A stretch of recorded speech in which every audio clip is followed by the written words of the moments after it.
After making the mead, we let the fermentation process continue for a couple of weeks.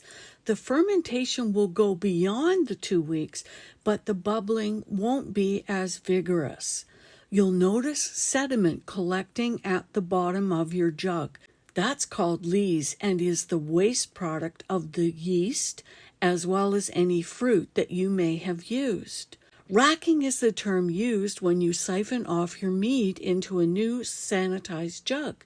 You will need to purchase a siphon, and to save yourself any mess, you will want one that has an auto start. Don't suck on the tubing. We don't want any bad bacteria from a mouth being added to our mead. And you will want to have a siphon that has a stop switch so you can stop the siphon at any time. This is very useful when it's time to bottle your mead. When racking, you slowly lower the siphon until you get close to the sediment in the bottom, but the goal is to not suck up the sediment into the new container.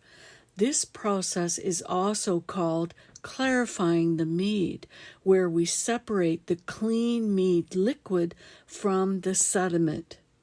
See the photo. To siphon, you have the original container with your fruit and yeast, etc., with the mead placed higher up on the counter, and then the second clean new jug placed on a chair below. This helps the liquid to flow better from up high down to below. The lees and sediment from your original jug can be thrown out or put into your compost when you're done. We don't keep that. Now, bear in mind, fermentation isn't done, so it is not time to bottle yet. Put your rubber seal and airlock back on.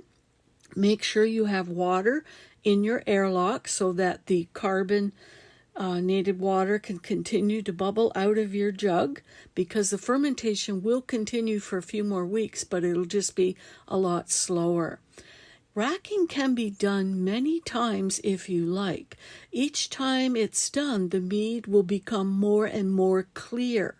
Or you could wait the whole 6 weeks and just rack once. But if there's fruit involved, it's best to remove it earlier to prevent any possible off flavor to develop from the fruit decaying. Now, we'll wait about another 4 weeks or even longer if you want before bottling.